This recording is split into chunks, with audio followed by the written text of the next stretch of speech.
जय श्री कृष्ण, राधे राधे।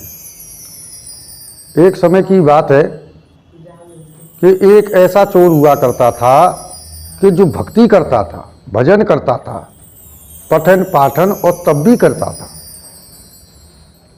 लेकिन उसको जो आदत क्या थी वो चोरी की। वो चोरी उस करने का जो कार्य था उसका छूट ही नहीं रहा था। तो एक समय जब उसने चोरी की तो पब्लिक ने पकड़ लिया। आप जानते हैं कि चोर एक ना एक दिन पकड़ा ही जाता है। तो जब पब्लिक ने उनको पकड़ लिया तो उस चोर को ले जा करके मारपीट करने पर लगे। जब मारपीट करने लगे तो ये खबर राजा के सैनिकों को पता पड़ गई। वो गश्त देने के लिए निकले हुए थे तो चोर को सैनिकों ने पकड़ लिया और भाई इसको मत मारो, इसका तो दंड जो भी होगा वो राजा देगा। तो सभी सैनिक ले जा करके उस चोर को राजा के दरबार में प्रस्तुत कर देती हैं। राजा ने जब उस चोर का स्वरूप देखा तो उसके मस्तक पे भगवान का टीका लगा हुआ था। तो उससे पूछने लगे राजा कि भाई तू वैसे तो भगवान का भगत लग रहा है, लेकिन मुझको ये बता कि भाई तू चोरी क्यों करता है? कि क्या करूं, मेरी जीविका को चलाने का एक ही साधन है और जो मेरे भोग में लिख दिया है परमात्मा ने, तो मुझे तो इसी से ही कार्य करना पड़ रहा है और कोई चीज मेरे दिमाग में बैठती ही नहीं। लेकिन तू ये बता कि ये तिलक चंदन क्यों लगाता है भाई, क्या कारण है इसका? कि भाई मैं भगवान का भगत हूं राजा जी, और मैं जब तक भगवान की भक्ति नहीं कर लेता हूं तब तक मुझको आनंद अपने जीवन में नहीं आता है, क्योंकि मैं वैसे ही चोरी करता हूं। तो मैं आगे से प्रार्थना करता हूं भगवान से कि ऐसा जीवन मुझको फिर ना मिले।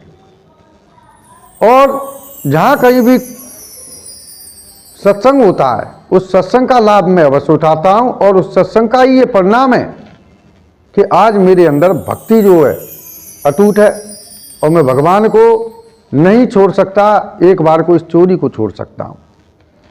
कि भाई सत्संग के अंदर बैठता है तो तेरे अंदर तो बहुत सारा ज्ञान होगा। तो ये बता तू, ये 3 देवियां मेरे दरबार में बैठी हुई हैं, अब इनमें से तुझको ये बताना है कि बड़ी कौन सी देवी है और इनमें से बड़ा कौन है, बता दे। अगर तू ये बता देता है तो चोर मैं तेरे दंड को माफ कर दूंगा। तो तीनों देवी जो बैठी हुई थी, चोर ने उनसे नाम पूछा कि आपका नाम क्या है? तो पहली जो देवी थी वो खड़ी हुई और बताने लगी कि मेरा नाम है लक्ष्मी। तो चोर कहने लगा कि लक्ष्मी जी आप बड़ी नहीं हैं। तो राजा बोला भाई ये क्यों नहीं बड़ी है, इससे तो संसार चल रहा है।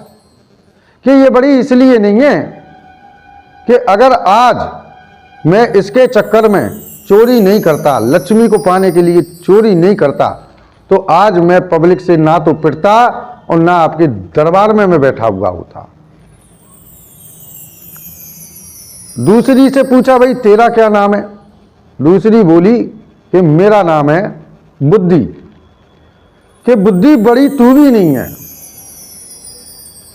कि बड़ी नहीं हो। ऐसा सुनकर के बुद्धि बैठ गई और राजा पूछने लगा अरे बुद्धि से तो सब काम हो रहा है, ये कैसे बड़ी नहीं है, बता मुझे। तो चोर कहने लगा राजा जी आप कर रहे हो प्रश्न मुझसे और मैं दे रहा हूं उत्तर। तो जो प्रश्न पूछने वाला होता है वो छोटा होता है और मेरे पास इसका उत्तर है तो मैं आपसे हुआ बड़ा। तो मैं आपके सभी प्रश्नों का जवाब दूंगा, लेकिन आप राजगद्दी से उतर करके मेरे स्थान पे आइए और मुझको जो है राजगद्दी पे जाने दीजिए। ऐसा सुनने के बाद राजा ने अपनी गद्दी का त्याग किया और उस गद्दी पर जाकर के चोर को बैठाल दिया। तो चोर बोलने लगा कि ये बुद्धि ना होती, अगर ये बुद्धि मुझको ये ज्ञात नहीं कराती कि मैं जाऊं और चोरी करूं, ये चाहती तो मुझको रोक सकती थी, लेकिन इसने मुझको रोका नहीं और मेरी बुद्धि फेर दी। विनाश काले विपरीत बुद्धि, मेरी बुद्धि अगर ये विपरीत नहीं हुई होती तो मैं चोरी करने के लिए नहीं जाता। तब कि मुझे दिख रहा था कि यहाँ पर पब्लिक है, फिर भी मैं गया, तो इसलिए बुद्धि भी बड़ी नहीं है। तीसरे से पूछा कि भाई पुरुष तू भी बता अपना नाम क्या है? कि मेरा नाम है समय। कि भाई समय तू सबसे बड़ा है। चोर कहने लगा समय तू सबसे बड़ा है। तो राजा पूछने लगा भाई ये कैसे बड़ा है? कि एक समय वो था कि मैं चोरी कर रहा था और पब्लिक ने मुझे देख लिया तो मुझको पिटना पड़ा, और आपके दरबार में चोर की भांति मुझे लाया गया और दंड भी मुझको मिलने वाला था। तो ये वो समय था मेरा। और अब एक समय वो है कि आप ही के दरबार में मैं राजगद्दी पर बैठा हुआ हूं और आप मेरे स्थान पर खड़े हुए हैं। तो समय तू सबसे बड़ा है। और हमारे शास्त्रों में भी लिखा हुआ है कि समय समय बलवान है नहीं पुरुष बलवान, और भीलन लूटी गोपिका वोई अर्जुन वोई बाण। तो इन्हीं शब्दों के साथ मैं बताना चाहूँगा, समय बड़ा बलवान होता है।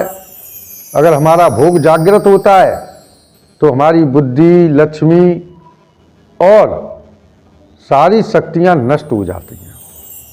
तो इसलिए अपने समय को बलवान बनाए रखने के लिए अपने आचरण को, विचारों को पवित्र रखिए, आत्मा को नित्यमुक्त पवित्र रखिए, जिससे कि ये समय आप पर प्रकोप ना करे। जय श्री कृष्ण, राधे राधे।